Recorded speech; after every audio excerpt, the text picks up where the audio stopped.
कहा कि जहाँ से गुजरो धुआं बिछा दो, जहाँ भी पहुँचो धमाल कर दो, सियासत ने तुमको हक दिया है हरी ज़मीनों को लाल कर दो, और सबूत भी तुम, गवाह भी तुम, दलील भी तुम, वकील भी तुम, और जिसे भी चाहो हराम कह दो, जिसे भी चाहो हलाल कर दो।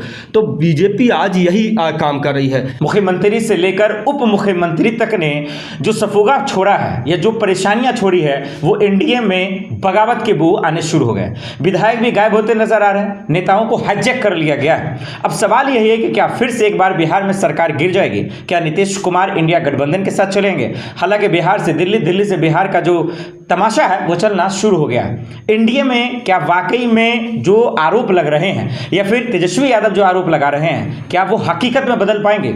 एक से बढ़कर कैबिनेट की उधर बैठक हो रही है, नेताओं की बैठक हो रही है, लेकिन ठीक उसी तरीके का बैठक हमारे यहाँ पे भी पैनलिस्ट हैं, वो सिर्फ इस बात को साबित करने के लिए कि जो अफवाह फैल रही है या फिर जो सवाल खड़े हो रहे हैं बिहार को लेकर, क्या वो हकीकत है या एक सिर्फ अफवाह है। एक तरफ हमारे साथ सीनियर जर्नलिस्ट भी हैं, सोशल एक्टिविस्ट भी हैं, विपिन सर है हमारे साथ, नेता भी हमारे साथ मौजूद हैं, यादव जी बात रखेंगे, ट्विटर के बादशाह हमारे साथ सौरभ जी मौजूद है, और हमारे भाई पत्रकार युवा यहाँ पे इमरान जी मौजूद हैं। सर, आपसे शुरुआत करेंगे। नीतीश कुमार हमेशा से चौंकाते हैं, परेशान करते हैं, इस बार जो नई सुगबुगाहट आई है, इसका इशारा क्या समझा जाए? इशारा क्या, नीतीश जी को अगर प्रधानमंत्री बनना है तो कुछ ना कुछ तो करेंगे। प्रधानमंत्री बनेंगे? हाँ, अगर कुछ बनना है प्रधानमंत्री तो कुछ ना कुछ तो करना पड़ेगा। ऐसा तो है नहीं कि ऐसे चुपचाप बैठ जाएंगे। और अगर उठापटक हो रही है, इसका मतलब कुछ ना कुछ हल चले, और हल चले तो खबर पड़ी आएगी कोई निकल के। वो बड़ी खबर बताइए क्या है? और क्या बताना है, बता तो दिया भैया जी, प्रधानमंत्री बनना है ना। अगर प्रधानमंत्री बनना है तो करना पड़ेगा कुछ ना। लेकिन नीतीश बाबू चुप है ना, कुछ बोलेंगे तभी तो समझ में आएंगे नाराजगी किस बात को लेकर है। आपको या हमको थोड़ी बताएंगे यहाँ आके कि जी मैं ऐसा करने वाला हूँ। ये तो इशारे हैं, इशारे बता रहे हैं कि कुछ ना कुछ बड़ा होने वाला है। इशारा आप बता दीजिए, आप तो नेता हैं, आपसे बेहतर कौन जानेगा। इंडिया की सरकार बन रही, किसकी बन रही है? देखो साहब, ऐसा है, बड़े राजनीतिक घटनाक्रम होने वाले हैं। जैसे कि विपिन भाई साहब ने कहा है कि नीतीश जी ने महाराष्ट्र चुनाव के बाद बहुत सारी बातों का आकलन किया। कोई बच्चे तो है नहीं, वो राजनीति के खिलाड़ी हैं, और उन्होंने संदेश बीजेपी आलाकमान को भिजवा दिया है कि या तो बिहार चुनाव में जो चुनाव होना है उसकी कमान उनके हाथ में दी जाए, नहीं तो भैया मोदी जी अपना सिंहासन बचा लें। क्योंकि चाचा तो सबके हैं, कहते ही है ना, नीतीश सबके हैं, तो वो इंडिया गठबंधन में कभी भी आ सकते हैं। और इंडिया गठबंधन की तरफ से भी पहले ही खड़गे साहब ने बोल दिया था कि आपको हम प्रधानमंत्री बना देंगे, आप जो पर्याप्त नंबर, हमारे पास जो नंबर कम पड़ रहे हैं, जो भी 34 की संख्या है, 35 की संख्या है, वो आप लेके आ जाओ। और उसी को लेके कुछ कवायतें चल रही हैं, और मुझे ऐसा लग रहा है आने वाले जो 10 से 15 दिन हैं वो भारतीय राजनीति में कुछ नया भूचाल लेके आएंगे। लेकिन ये वजह लोगों को नहीं समझ में आ पा रहा है कि हुआ क्या था, नाराज क्यों है, क्यों मुंह फुलाकर बैठे हुए हैं, क्या लिट्टी चोखा नहीं मिला क्या? राजनीति में सारी चीज़ें अगर हर व्यक्ति को समझ में आ जाए तो वो राजनीति नहीं रहेगी, वो फिर आम नीति हो जाएगी। मालिक, आपको समझ में आ रहा है? पहले बताइए। बिल्कुल, हमें तो सारी चीज़ें समझ में आ रही, समझ में सब आपको भी आ रहा है। आपकी मुस्कुराहट बता रही है कि आप सब समझ रहे हैं, लेकिन जनता को गुमराह करना चाहते हैं। जनता ने नीतीश जी को बिहार में जो मैंडेट दिया था वो जनता की भलाई के लिए दिया था, बेहतरी के लिए दिया था। और नीतीश जी के अगुवाई में जो इंडिया गठबंधन की बुनियाद पड़ी थी, फिर उसके बाद नीतीश जी ने जो पलटी मारी, उसके बाद बिहार की जनता अच्छी खासी उनसे नाराज़ है। और हो सकता है कि उम्र के उस पड़ाव पे आके नीतीश जी भूल सुधार कार्यक्रम के तहत जो उन्होंने पुरानी गलतियां करी हैं, उन गलतियों को सुधारें। चलिए, इस पे तो बातचीत होती रहेगी, लेकिन सौरभ जी सवाल ये है, आप तो ट्विटर पे भी एक्टिव रहते हैं, खूब ट्रोल हो रहा है, वायरल भी हो रहा है, एक्चुअल में बिहार में क्या तमाशा चल रहा है? देखिए, मुझे नहीं लगता कि नीतीश कुमार दोबारा से फिर से इंडिया गठबंधन में आएंगे। कल मैं देख रहा था तेजस्वी का इंटरव्यू, तो वो कह रहे हैं कि दोबारा से नीतीश जी से वो करना अपने पैरों पर कुल्हाड़ी मारने जैसा है। तो मुझे लगता नहीं कि दोबारा ऐसा करेंगे, ना बीजेपी ऐसा करने देगी अब, एकदम सही। क्योंकि अगर वहाँ से वो हट गए तो सेंट्रल की सरकार है जो, वो भी खतरे में आ जाएगी। तो इसलिए नीतीश कुमार को मुझे लगता नहीं कि वो बीजेपी छोड़ेगी, और नीतीश कुमार भी खुद आएंगे, ऐसा बहुत मुश्किल है अभी। बिल्कुल। इमरान भाई, सवाल ये है कि क्या वाकई में नीतीश कुमार पलटी तो चलता ही उन पर, क्या धोखा देंगे, क्या इंडिया का साथ छोड़ देंगे, क्या इस्तीफा दे देंगे, एक्चुअल में क्या होगा? देखिए, सबसे बड़ा सवाल यह नहीं कि नीतीश कुमार पलटी मारेंगे नहीं मारेंगे। नीतीश कुमार पलटी मारेंगे ये अफवाह है या हकीकत, गलत, लेकिन उसके चक्कर में बिहार की जो जनता है वो लगातार पिस रही है। नीतीश कुमार का पुराना इतिहास और पुराना रिकॉर्ड रहा है कि वो समय समय पर जो है पलटी मारते रहे हैं, मौसम वैज्ञानिक की तरह जो उन्होंने काम किया है। लेकिन अब जो तस्वीरें हैं, जो लगातार जो media, main stream media, social media पर तमाम खबरें चल रही हैं, और लगभग मैं 3-4 दिन से लगातार खबरें देख रहा हूँ, उसमें यही दिखाया जा रहा है नहीं कोई नहीं, हाँ, उसमें यही दिखाया जा रहा है कि नीतीश कुमार पलटी मारेंगे। नीतीश कुमार अगर पलटी मारते हैं और आरजेडी के साथ भी आते हैं तो इसमें सबसे बड़ा नुकसान जो है वो आरजेडी का है। आरजेडी का नुकसान है क्योंकि अब हाल ही में जो है विधानसभा के चुनाव जो है आने वाले हैं, आम चुनाव में अगर साथ में लेते हैं नीतीश कुमार को तो जाहिर सी बात है कि अगर फिर वहाँ पर तो जो तेजस्वी यादव एज अ युवा मुख्यमंत्री के तौर पर बिहार की जो जनता है जो रिप्रेजेंट करने की बात कर रही है, वहाँ पर तेजस्वी का जो कद है वो शायद हो सकता है कि कम हो जाए। अब थोड़ा सा खुल के बात कीजिए, बेशर्म नेता कौन है? अगर क्या तेजस्वी या नीतीश एक साथ आते हैं, बेशर्म नेता कौन होगा? देखिए, राजनीति संभावनाओं का खेल है, इसमें बेशर्म और शर्म नहीं चलती है। राजनीति संभावनाओं का खेल है, जंग और सियासत में सब कुछ जायज होता है। कोई भी कहीं भी जा सकता है। तमाम नेताओं के साथ आपने देखा होगा कि किस तरह से राजनीति और जंग के मैदान में सब जायज है। क्या बेशर्म और शर्म होती है? अगर बेशर्मी ना हो तो कोई नेता थोड़ी कोई कर रहा है जो जंग में जायज रहेगा। बिल्कुल, सियासत में सब कुछ जायज होता है। उसूलों की और सिद्धांतों की राजनीति होती है, लेकिन बिकाऊ, जैसे मैं अभी हम लोगों की बात हो रही थी तो मैंने कहा खरीदार बढ़िया हो, बिकाऊ हर आदमी है। स्वार्थ की अब राजनीति होती है। लोग अपने जो है व्यक्तिगत सिद्धांतों की राजनीति करते हैं, अपने स्वार्थ की राजनीति करते हैं। और आप अगर उसूलों की, सिद्धांतों की बात करेंगे तो वो अब राजनीति में रह नहीं गए हैं। तो जहां जिसका फायदा होगा, जहां जिसका व्यक्तिगत फायदा होगा, निजी फायदा होगा, वो वहां जाएगा। तो इसमें बेशर्म और शर्मी वाली तो कोई बात ही नहीं है। लेकिन एक सवाल आज पूरे मेन स्ट्रीम मीडिया में जितने भी चैनल देख लीजिए, गद्दार वायरल हो रहा है, लेकिन गद्दार एक्चुअल में कौन है सर, ये कैसे समझा जाए? नीतीश बाबू हैं, अमित शाह जी हैं, मोदी जी हैं, या वाकई में कोई और नेता कौन है? जहां तक देखोगे सब गद्दार हैं। मौके को फायदा उठा के सब अपनी गोटी फिट करने में लगे हुए हैं। अच्छा, समझे? और कोई गद्दार नहीं है राजनीति में, और सब गद्दार हैं। जागी पहुंच उठा के देखोगे ना, बस समझ जाओ बात को मैं क्या कहना चाह रहा हूँ। मतलब सीधे होगी कि राजनीति में मौके को फायदा उठा के सब आगे बढ़ने के चक्कर में, समझे? अरे तो खुद मुख्यमंत्री अब के आगे बढ़ेंगे। अरे मुख्यमंत्री प्रधानमंत्री से बड़े हों, प्रधानमंत्री बड़े हों, मुख्यमंत्री बड़े हों, बताओ। गठबंधन छोड़ दिया था। नहीं हो, अगर पीएम बनना होता तो साथ में रहते। पहले सुनो, मुख्यमंत्री बड़े हों या प्रधानमंत्री बड़े हों? प्रधानमंत्री बड़े। तो प्रधानमंत्री बनना उन्हें फिर क्या दिक्कत है? तो फिर इंडिया गठबंधन क्यों छोड़ देते? वो गठबंधन में फिर आ जाएंगे। गठबंधन में कोई ऐसी गद्दार तो नीतीश कुमार हुए। काहे को गद्दार है? कोई गद्दार नहीं है भाई, कैसे बात कर रहे हो? जब प्रधानमंत्री रह जाएंगे तुम गद्दार बोल सको? अच्छा, अभी तो बोल रहे हो, तुम्हें वीडियो चलवानी है, कछु बोल लो।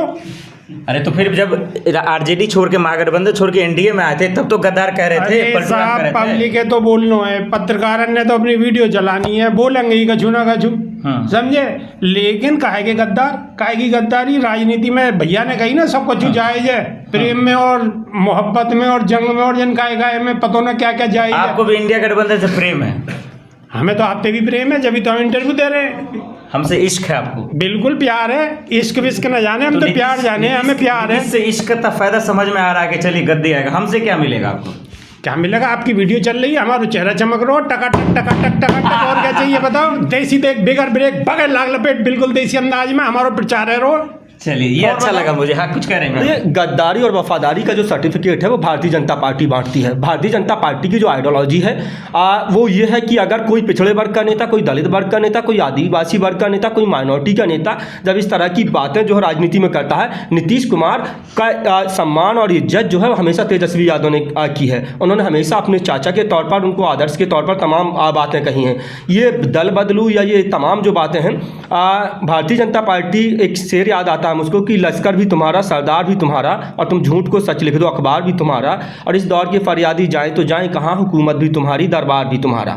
और हम आहा भी करते हैं तो हो जाते हैं बदनाम, और वो कत्ल भी करते हैं तो चर्चा नहीं होता। हम आहा भी करते हैं तो हो जाते हैं बदनाम, वो कत्ल भी करते हैं तो चर्चा नहीं होता।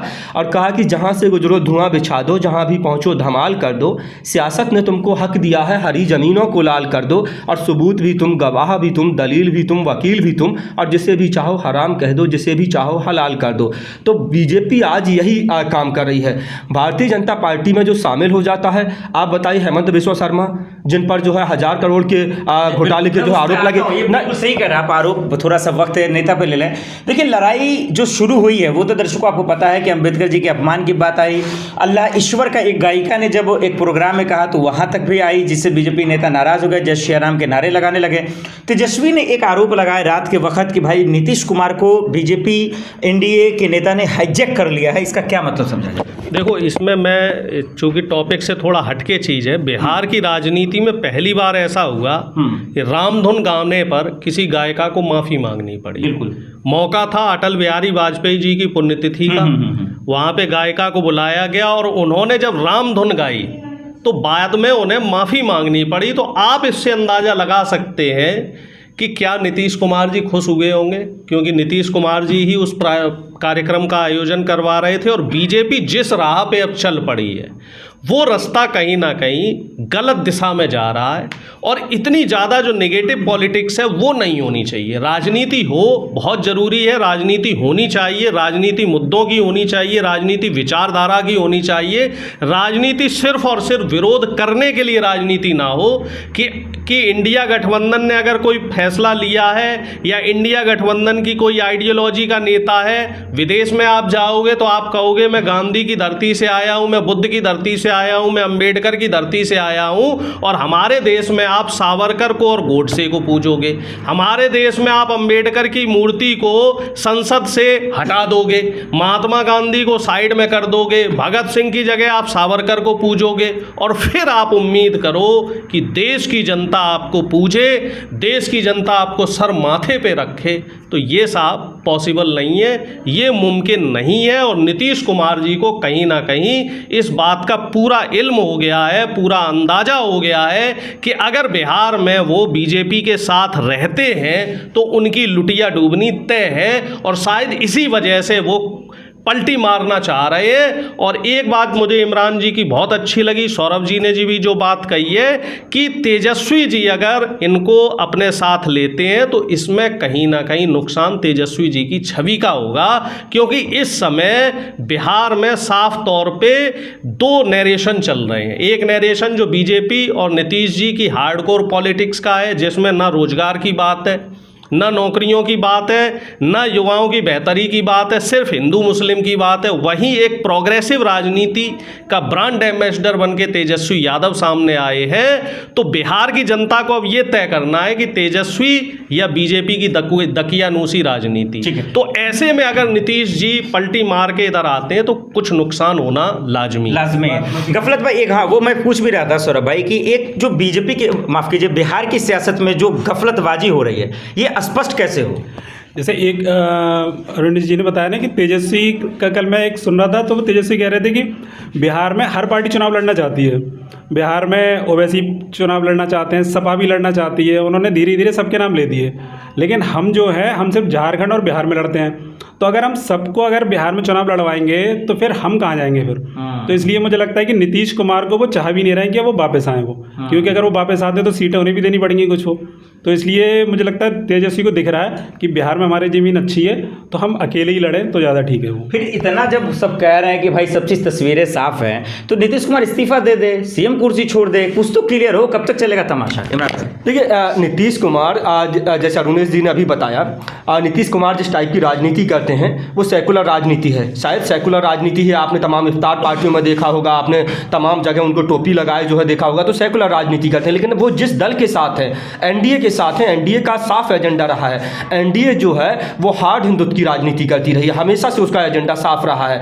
तो अब शायद उस एजेंडे में जिस तरह से आपने बताया कि कोई गायिका जो है ईश्वर अल्लाह तेरो नाम जो गाना गा रही थी, अश्वनी चौबे भड़क गए, उसके बाद जो है उस गायिका को माफ़ी मांगनी पड़ी, या जो है तमाम जो चीज़ें निकल कर के सामने आई। तो सबसे पहले तो धर्म की राजनीति का कोई विकास मॉडल नहीं होता है। अगर धर्म की राजनीति करते हैं तो आप विकास की उम्मीद छोड़ दीजिए। अब भारतीय जनता पार्टी वही धर्म की राजनीति करके अब जो है सियासत में है। आप बताइए क्या बाबा साहब डॉक्टर बी.आर. अम्बेडकर जो इस देश के जो है जिनको भारत रत्न दिया गया, इस देश का जो है संविधान उन्होंने लिखा, इतनी मेहनत की, 2 साल 11 माह 18 दिन में संविधान लिख करके तैयार किया गया। आज ये देश और ये लोकतांत्रिक व्यवस्था उन्हीं की वजह से है। अगर जो देश के गृह मंत्री अमित शाह वो सदन में खड़े होकर के बाबा साहब अम्बेडकर के नाम को फैशन बता देते हैं, कहते हैं कि उनका नाम लेना फैशन बन गया है। तो क्या इस बात को नीतीश कुमार बर्दाश्त करेंगे? नहीं करेंगे, जाहिर सी बात है नीतीश कुमार बर्दाश्त नहीं करेंगे, चंद्रबाबू नायडू बर्दाश्त नहीं करेंगे। लेकिन मैं एक बात कहना चाहूँगा, बाबा साहब अम्बेडकर की तुलना जिस तरह से भगवान से की गई है, बाबा साहब अम्बेडकर 33 कोटि देवी देवता मिलकर के जो काम नहीं कर पाए वो अकेले बाबा साहब अम्बेडकर ने करके दिखाया है। जिन लोगों का जीवन नर्क से ज़्यादा बदतर था, हिंदू कोड बिल लेके आए, हिंदू महिलाओं को उन्होंने उस नर्क से जो है आज़ादी दी है। अगर सही मायने में इस दुनिया में, इस धरती पर किसी ने स्वर्ग देने का काम किया तो बाबा साहब डॉक्टर बी आर अम्बेडकर ने किया है। ये देश किसी धार्मिक ग्रंथ से नहीं चलता, ये देश जो है संविधान से चलता। संसद के जिस पटल पर खड़े होकर के अमित शाह ने बाबा साहब डॉक्टर बी आर अम्बेडकर का अपमान किया है, वो ये सोच लें कि वो सिर्फ बाबा साहब अम्बेडकर की वजह से वहां पर खड़े थे सदन में। और देश में जो राजा है वो रानी के पेट से पैदा होने की व्यवस्था थी, अगर मत पेटी से पैदा करने की व्यवस्था किसी ने की है तो बाबा साहब डॉक्टर बी आर अम्बेडकर ने। ठीक है, लेकिन अब सबसे बड़ा सवाल ये है सर कि आखिर ये जो तमाशा देख रहे हैं, तस्वीरें साफ होंगी या फिर मट्टी में डल जाएगा? बिल्कुल तस्वीर बिल्कुल साफ होंगी। पाप और पुण्य दोनों के घड़े भर रहे हैं और जैसे जैसे भर जाएंगे तो दोनों को ही फूटना है। ठीक है, खेला लेकिन होगा, खेला तो जरूरी होगा। खेला बिगड़ तो कुछ होना ही नहीं है, खेला तो हो चुका ही है, मान लो, बस सुनना बाकी है। सुनना बाकी है और इसी का इंतजार रहेगा। पल पल के अपडेट पहुंचाते जो ज़रूर रहेंगे। लेकिन बिहार में एक कहावत भी है, लालू जी का फेमस है कि जब तक समोसे में रहेगा आलू, बिहार में रहेंगे लालू जी। अब देखते हैं कि आखिर नीतीश महोदय साहब करते क्या है। लोगों की नज़रें वही हैं, निगाहें वही हैं, होता क्या है इस पर सबकी निगाहें टिकी रहेंगी।